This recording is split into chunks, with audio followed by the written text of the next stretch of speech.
Welcome to Morning Devotion with Ken Gurley. Devotions designed to inspire you on your daily walk with God. Here's your host, Ken Gurley. Well, you made it. Good morning, everybody. You made it through Christmas. I applaud you. I applaud you. Made it through a busy day, busy season, probably still right in the big thick of it. Some of you you're getting ready to head to the stores for the great sales, return stuff. You guys are gluttons for punishment. I'm telling you. Others are just chilling. Others are traveling. But I hope you had the most wonderful Christmas, meaningful Christmas weekend. And God did some amazing things in your life. We are with our family. And so we're a little intermittent here and there on commenting, so forgive us for that. But we are trying to make this time as productive as we can and as impactful as we can. Closing out this year, the 12 tests of character. We're going to be 2/3 the way through with them once we finish today. And it's an odd one.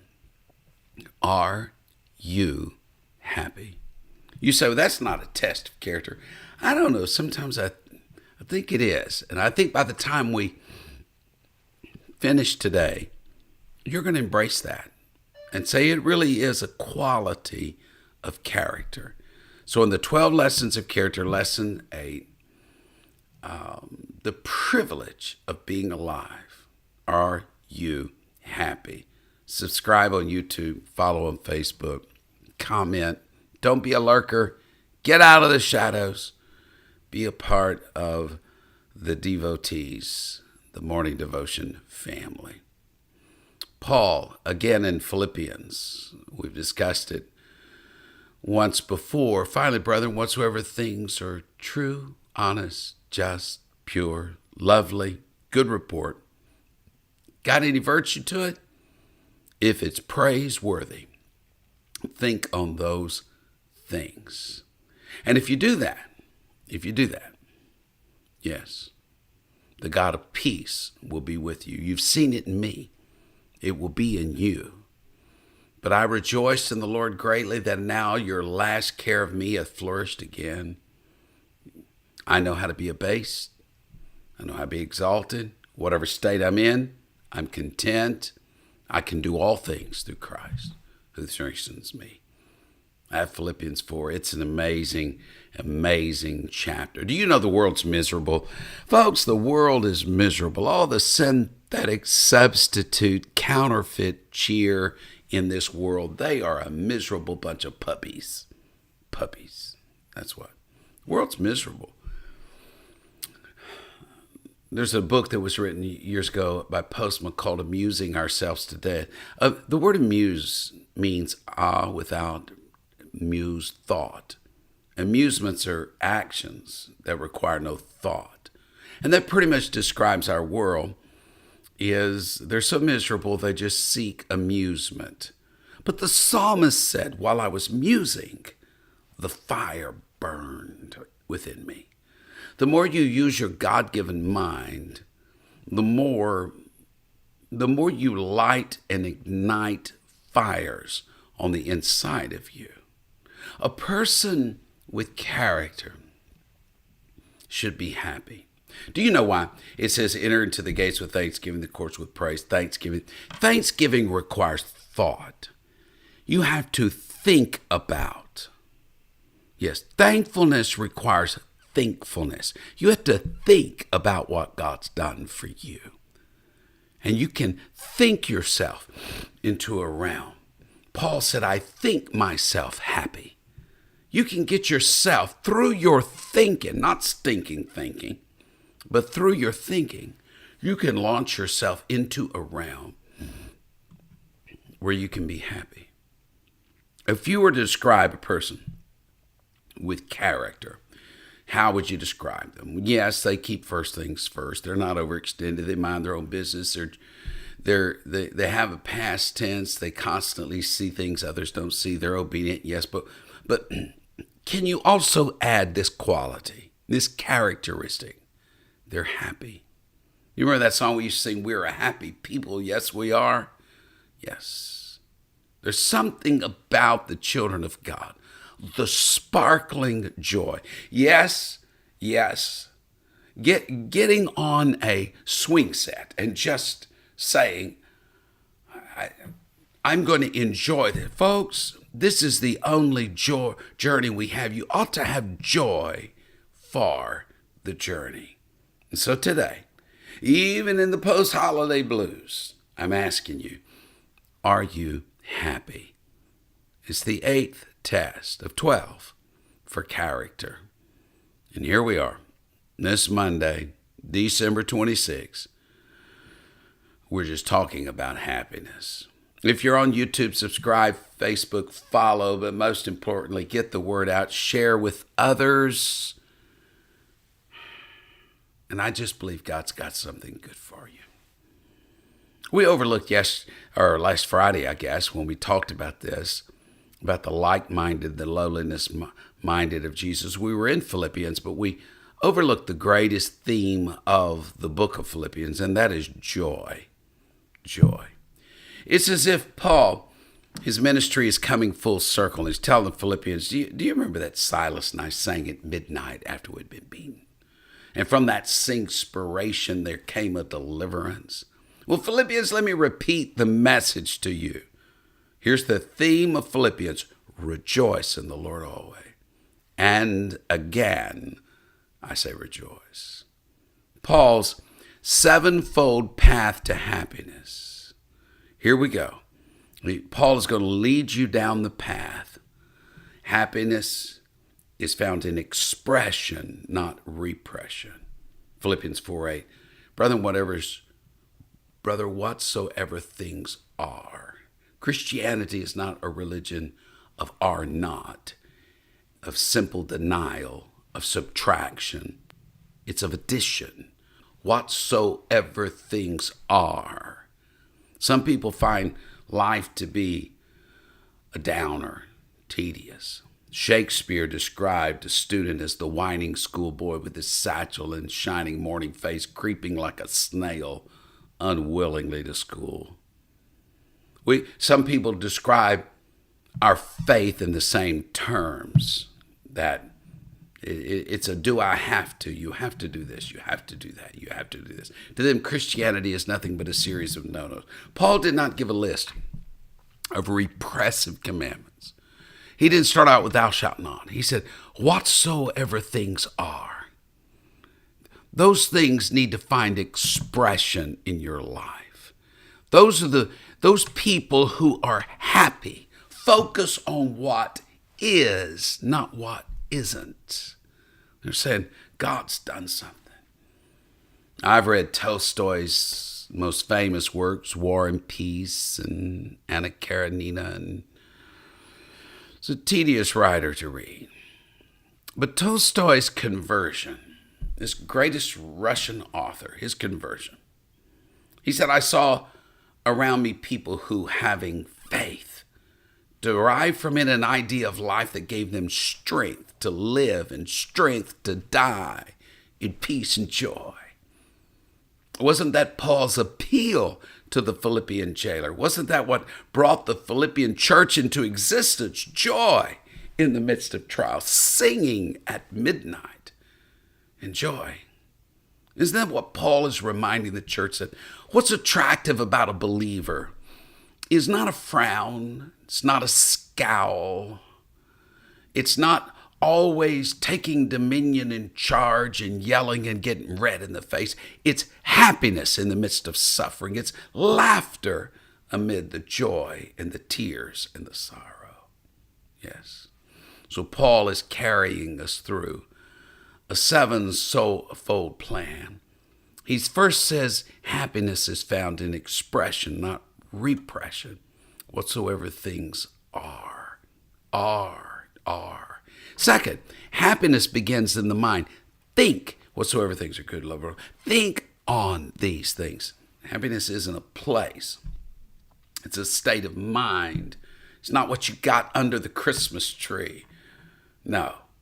Happiness is a state of mind.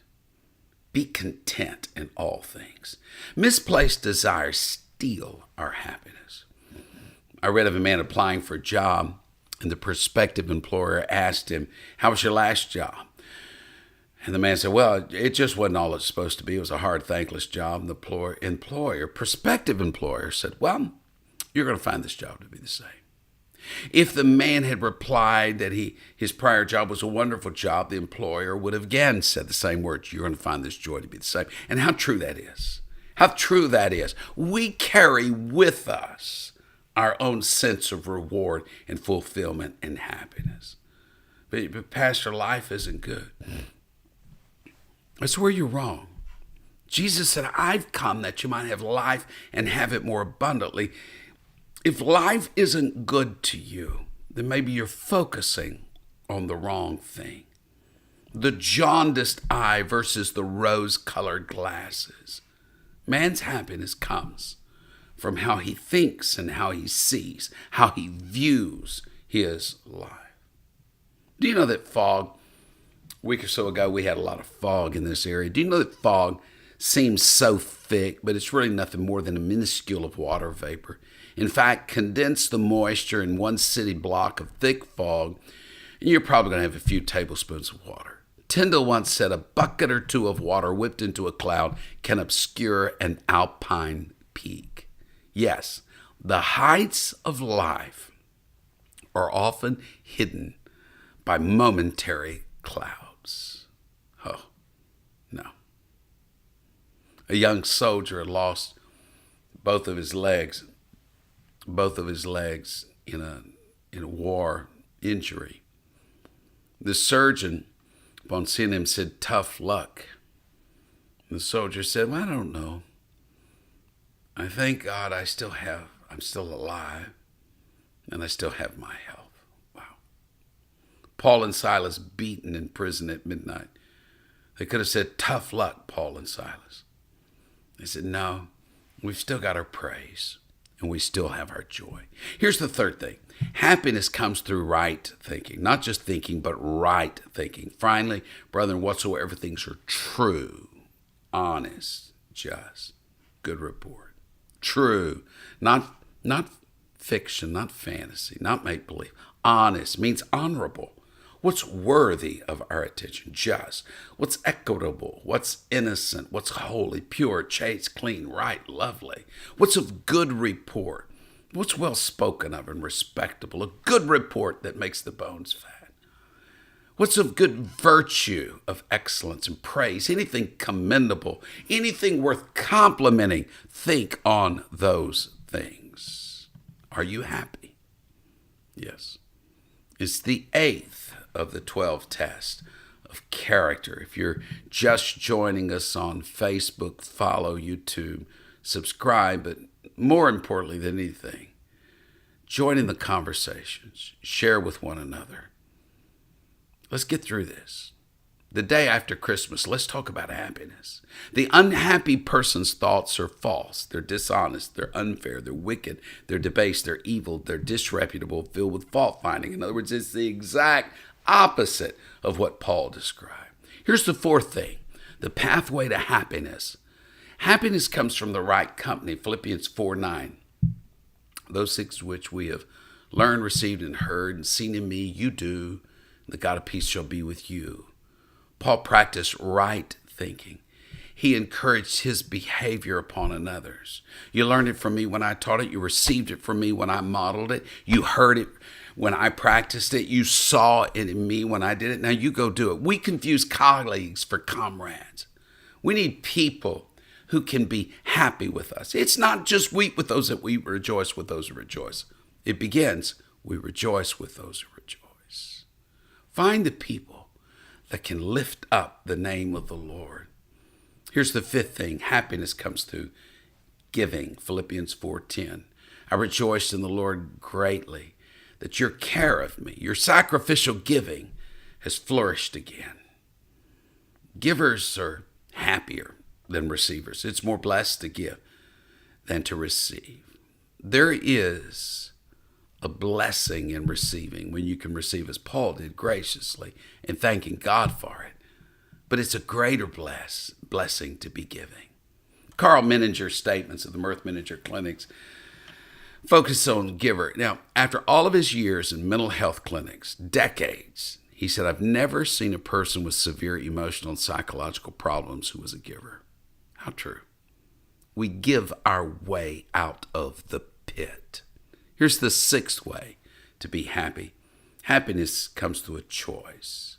Paul said in Philippians 4:12, I know how to be abased. I know how to abound. Everywhere in all things, whatever state I am, I can be content. It's a choice. You need to enroll in the school of contentment. Which people are never satisfied with anything. Go from one thing to the next. Teach yourself to be content. You don't have to have the latest. Don't have to have the latest update, the upgrade. Staying on the cutting edge can lead you to the ragged edge. No, it's a choice. Happiness is a choice. Then here's the seventh thing on the path to happiness. Happy people have faith towards God. Oh, yes, they do. Philippians 4:13, I can do all things through Christ, which strengthens me. Yes. Do you know that contentment often disguises itself as enthusiasm? You see people that are passionate about what they're doing, love what they're doing. Those are contented people. Character oftentimes is hidden in confidence. Proverbs 28:1, the wicked flee when no man pursues, righteous are as bold as a lion. So contentment and character, we don't recognize them that often, but they're there. And they're usually seen in people who are very, very happy. Oh, I like that. Maybe you didn't get what you wanted to get for Christmas. Maybe things didn't go well for you this Christmas. But I believe that this morning, there used to be a radio show here in Houston, and he was sort of a morning drive-in. And back when I worked in accounting, I would listen to him a lot. It was Steve. Was there Steve something? Steve. And I would listen to him, and he, in between the news and all of this stuff, it was a news station. He would throw in little bits of homespun wisdom and things, lessons of life, but he would always enter. Yeah, he was always exit his broadcast with, don't let anyone steal your joy. There are a lot of joy thieves out there right now. You need to get on your swing like this young lady is depicted behind me, and you just need to say, I'm going to ride in that swing. I'm just going to enjoy my life. It's the only one you've got. It's not another life. Enjoy this life under the sun. Yeah, you're going to have tears. Yes, you're going to have setbacks. But get up in the morning and say, thank you, Lord, for another day. And if you are beaten at midnight, don't ever forget to give him praise. Because there was a church born, the Philippian church, because two men chose to be happy. It's a test of character. All right, closing out this year, we're emphasizing three things, of course. Put your church first. But if you can think of new beginnings, that would be a great thing. Apostolic Adoption Agency in Tupelo, Mississippi. The information is out in the tag. Reach Out America does an amazing work, and you can bless them and help those good people. Cities Worth Savings, an effort we're doing to reach out to Metro pastors. The link is there. Let us lift up one another and see some incredible things happen here at the close of the year. I believe this week we're going to wrap up these 12 tests of character. We're going to see some good things happen. God bless you. Look forward to seeing you again tomorrow. Many, many traveling mercies if you're still on life's road. God bless. Thank you for listening to Morning Devotion with Ken Gurley. Join us next time for another inspiring devotion. To support this ministry, please visit firstchurch.com/give.